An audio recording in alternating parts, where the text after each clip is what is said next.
السلام عليكم ورحمة الله وبركاته. بسم الله الرحمن الرحيم. الحمد لله وكفى، والصلاة والسلام على عباده الذين اصطفى، أما بعد، فأعوذ بالله من الشيطان الرجيم. بسم الله الرحمن الرحيم. وما كان الله ليعذبهم وأنت فيهم وما كان الله معذبهم وهم يستغفرون.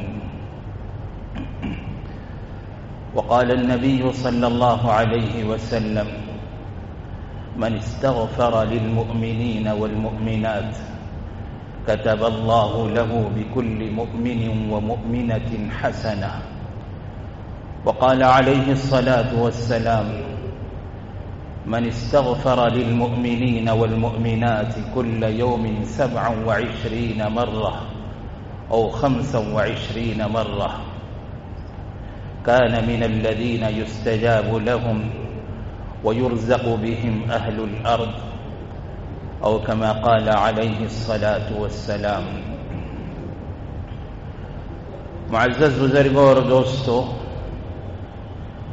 سیدنا یونس علیہ السلام جس وقت نافرمان قوم کی طرف نبی بنا کر مبعوث کیے گئے اور انہوں نے انہیں اللہ کی طرف بلایا، اللہ کی طرف دعوت دی، اور قوم کے لوگ جب ماننے کے لیے تیار نہیں ہوئے، حضرت یونس علیہ السلام نے انہیں اللہ کے عذاب سے ڈرایا اور اللہ کے عذاب کے آنے کی ساری علامتیں بتلائیں، اور جب قوم بالکل ماننے کے لیے تیار نہیں ہوئی تو حضرت یونس علیہ السلام اس شہر سے نکل گئے.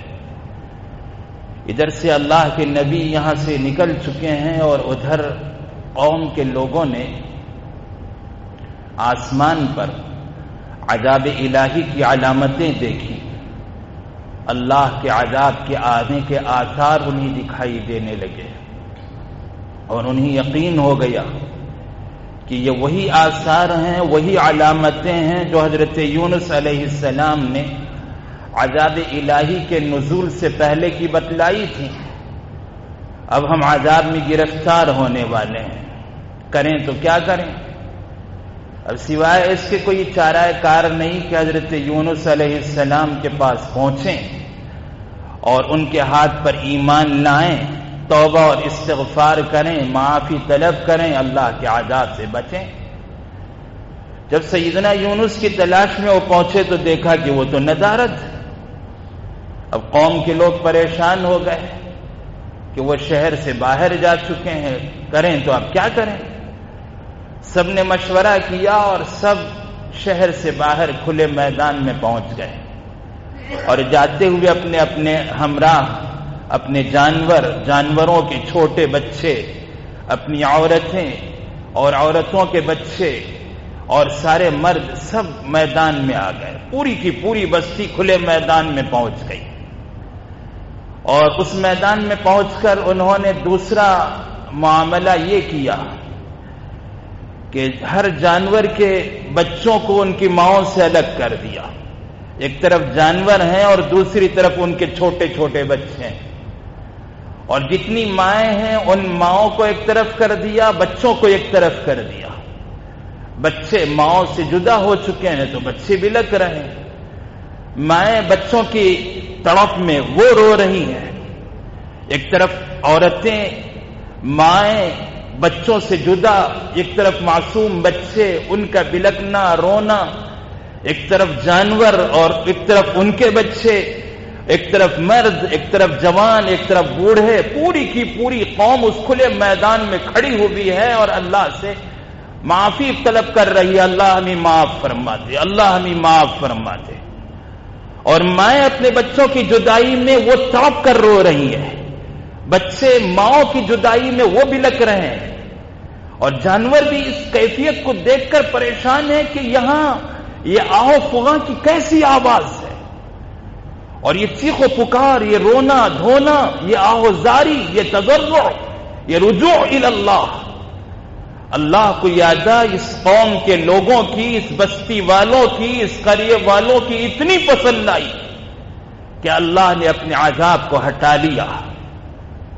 اللہ فرماتے ہیں فلولا كانت قرية آمنت فنفعها إيمانها إلا قوم يونس لما آمنوا كشفنا عنهم عذاب الخزي في الحياة الدنيا ومتعناهم إلى حين۔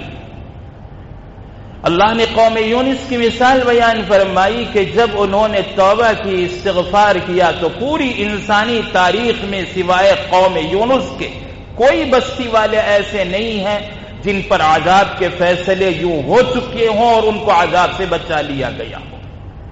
یہ صرف قوم یونس ہیں جن پر عذاب کے فیصلے ہو گئے، عذاب کے آثار دکھائی دیے، عذاب کی علامتیں انہوں نے آنکھوں سے دیکھ لی، لیکن توبہ اور استغفار کا یہ ثمرہ اور نتیجہ ہے کہ اللہ نے اس کی برکت سے ان پر آئے ہوئے عذاب کو ہٹا لیا۔ لما آمنوا کشفنا عنہم عذاب الخزي فی الحیات الدنیا، ذلت اور رسوائی کا یہ عذاب جو ان پر دنیا میں آنے والا تھا ہم نے اسے ہٹا دیا۔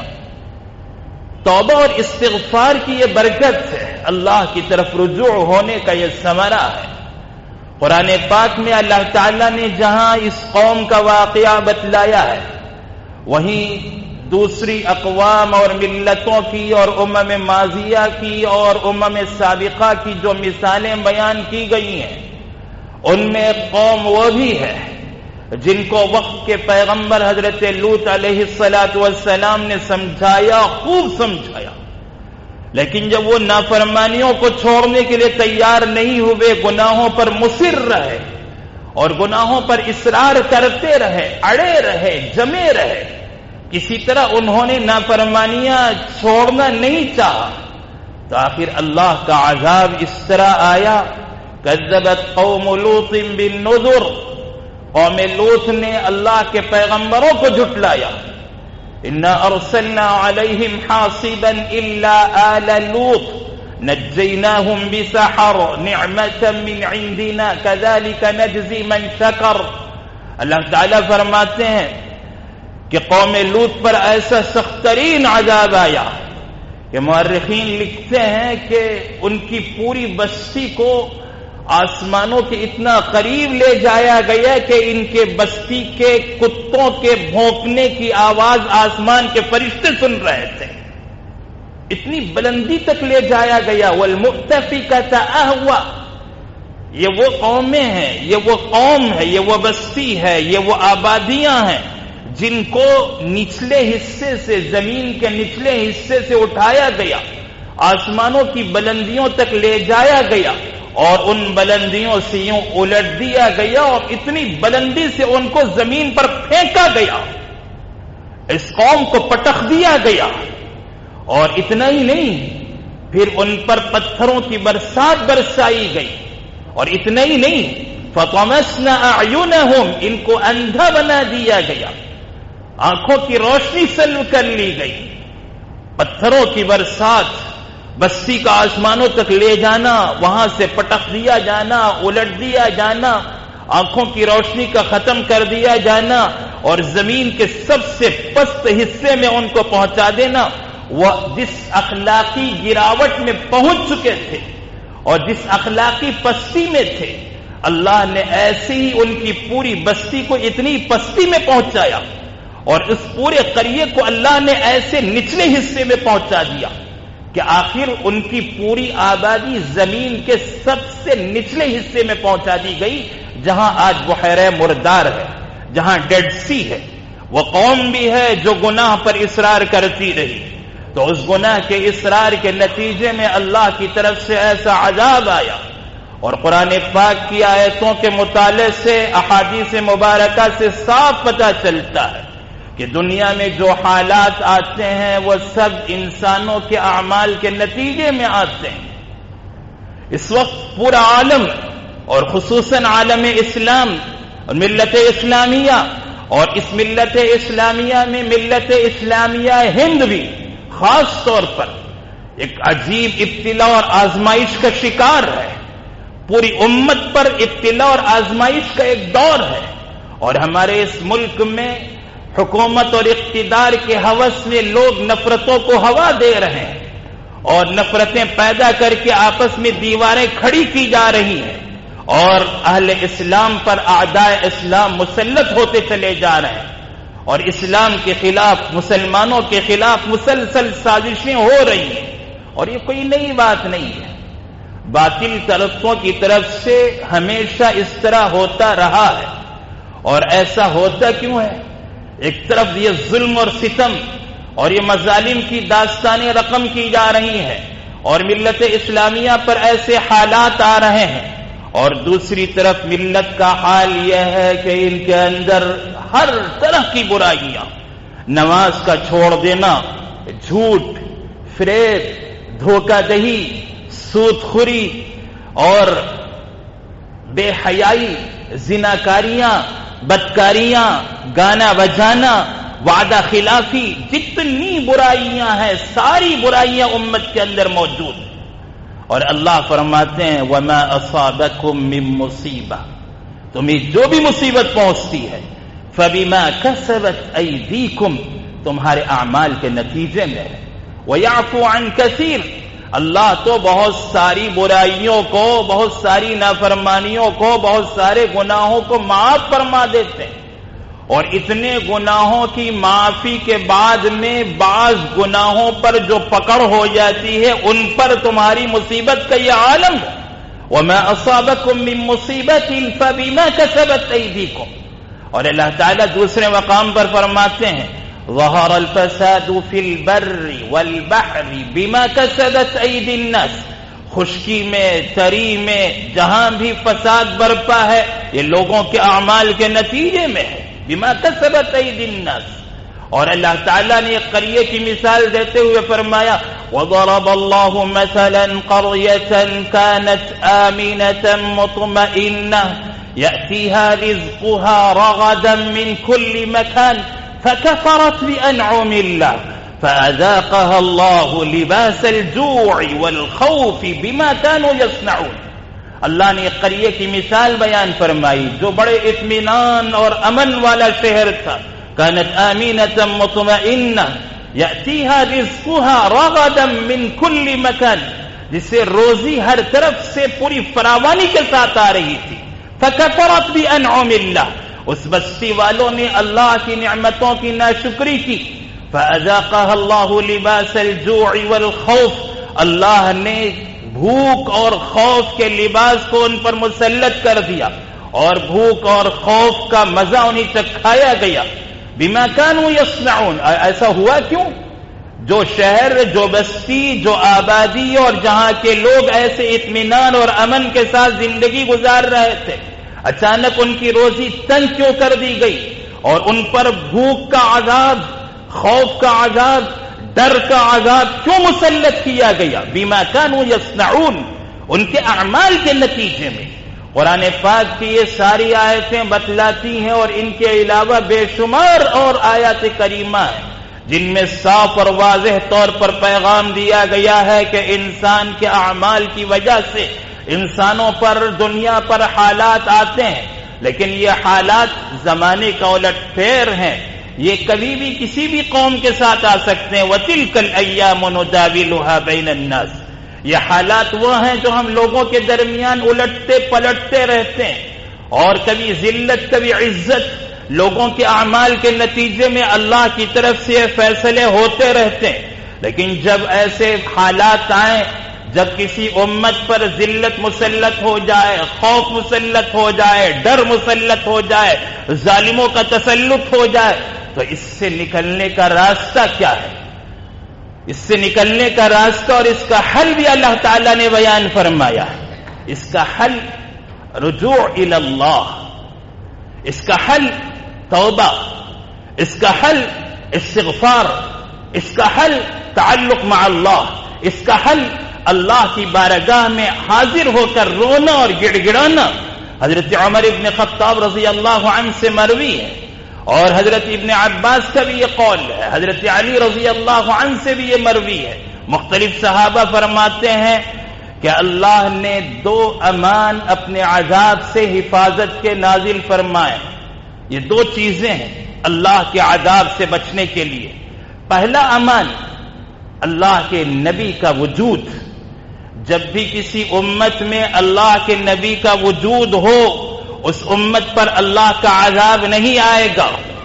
اللہ جب کسی قوم پر عذاب بھیجنا چاہتے ہیں تو پہلے نبی کو وہاں سے باہر نکالتے ہیں، اور جب نبی اس قوم کو چھوڑ کر باہر جاتے ہیں تب اس قوم پر عذاب آتا ہے. نبی کا وجود اللہ کے عذاب سے امان ہے. وَمَا كَانَ اللَّهُ لِيُعَذِّبَهُمْ وَأَنْتَ فِيهِمْ، یہ پہلا امان ہے. اور دوسرا امان وَمَا كَانَ اللَّهُ مُعَذِّبَهُمْ وَهُمْ يَسْتَغْفِرُونَ، جب تک لوگ استغفار کرتے رہیں گے اللہ ان کو عذاب دینے والے نہیں ہیں. جب تک امت استغفار کرتے رہے اللہ کے عذاب سے نجات ہے. اور اب بھی ہمارے سامنے اللہ کے عذاب سے بچنے کے لیے، اللہ کے عذاب سے نجات حاصل کرنے کے لیے، اللہ کی پکڑ سے بچنے کے لیے ایک ہی راستہ ہے استغفار کا. اللہ کے نبی کا وجود دنیا سے اٹھا لیا بھی جائے لیکن یہ جو دوسری چیز ہے استغفار، یہ قیامت تک باقی رہنے والی چیز ہے. یہ امان قیامت تک باقی رہے گا. جب تک امت استغفار کرتی رہے گی اس وقت تک اللہ رب العزت عذاب نہیں بھیجیں گے. اور جب لوگ استغفار چھوڑ دیں اور گناہوں میں ایسے مگن ہو جائیں، گناہوں میں ایسے مست ہو جائیں کہ ان کو استغفار کا بھی خیال نہ آئے، توبہ کا بھی خیال نہ آئے، پھر اللہ کے عذاب سے بچانے والی کوئی چیز نہیں ہے. اسی لیے اللہ تعالیٰ نے استغفار کے لیے بڑے عجیب انتظامات فرمائے ہیں. استغفار کے لیے اللہ تعالیٰ نے پیغمبر علیہ الصلاۃ والسلام کو حکم دیا کہ وہ اہل ایمان کے لیے استغفار کریں.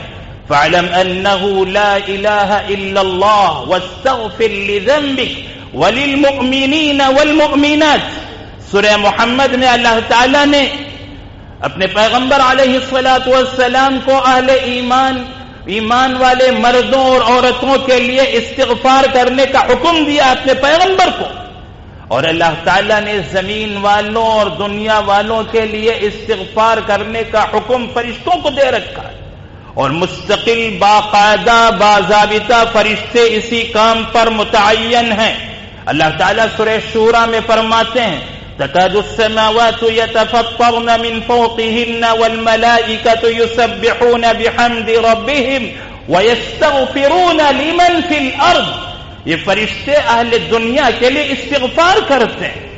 اللہ نے فرشتوں کو متعین کر رکھا ہے کہ وہ دنیا والوں کے لیے مغفرت کی دعا کرتے رہیں.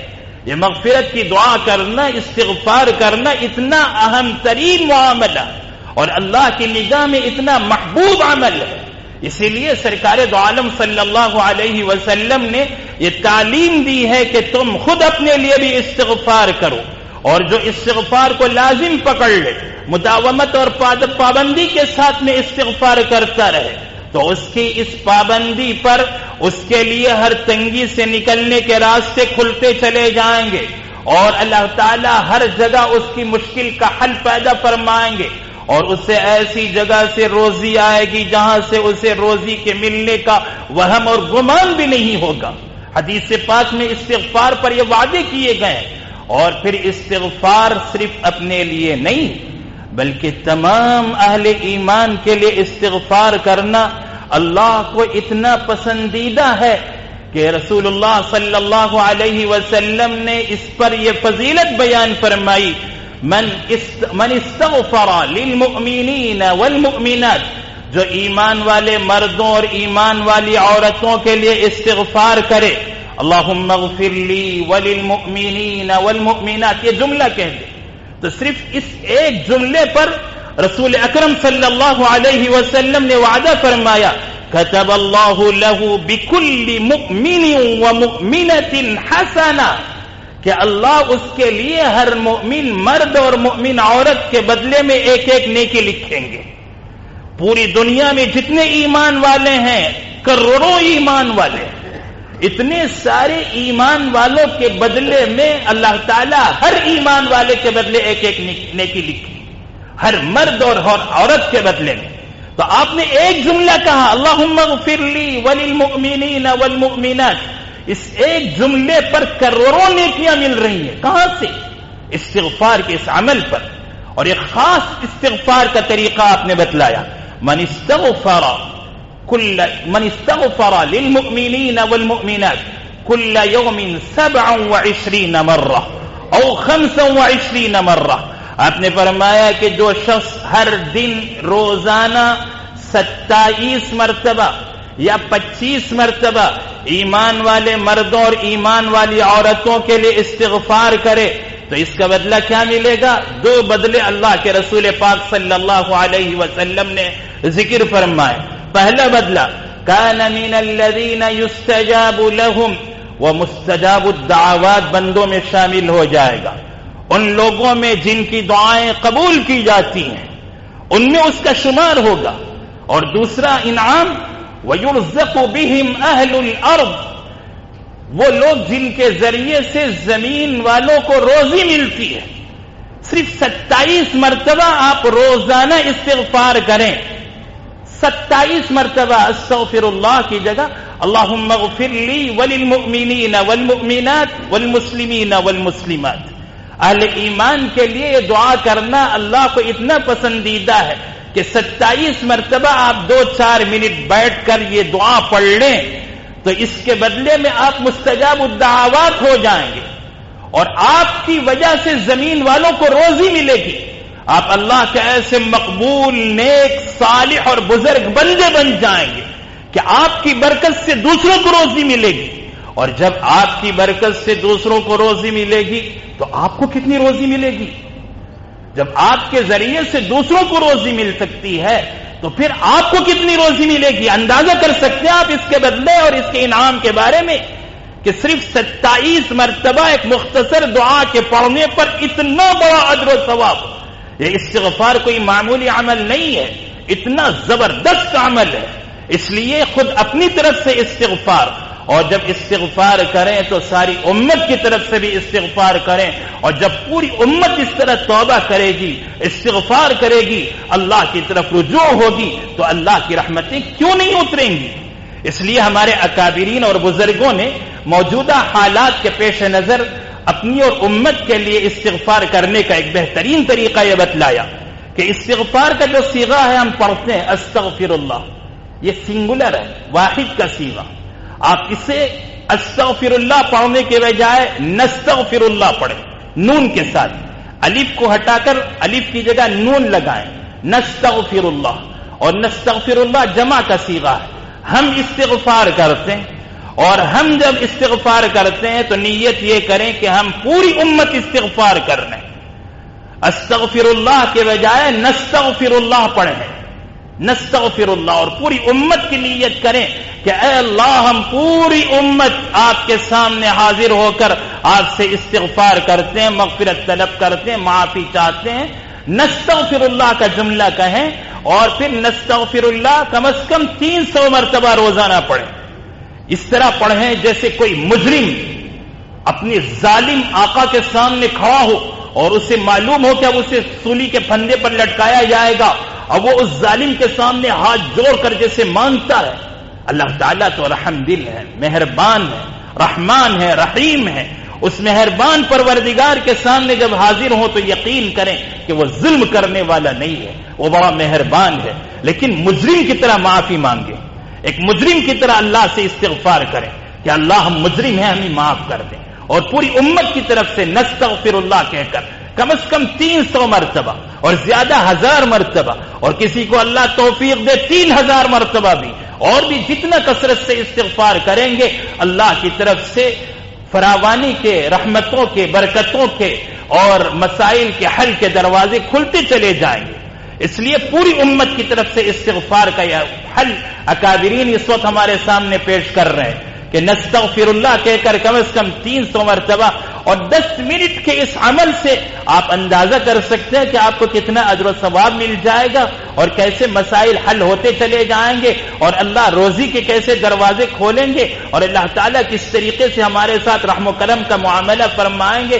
اس لیے ان حالات میں اللہ اور اس کے رسول پاک صلی اللہ علیہ وسلم نے ہمارے مسائل کا جو حل پیش فرمایا ہے اس حل سے ہم اپنے مسائل کو آسانی سے حل کر سکتے ہیں. اللہ ہمیں اس کی قدر کی توفیق عطا فرمائے اور رجوع الی اللہ کی اللہ پوری امت کو توفیق نصیب فرمائے اور تمام حالات کے چنگل سے اللہ تعالیٰ پوری امت مسلمہ کو آزادی نصیب فرمائے. آمین. وآخر دعوانا ان الحمد للہ.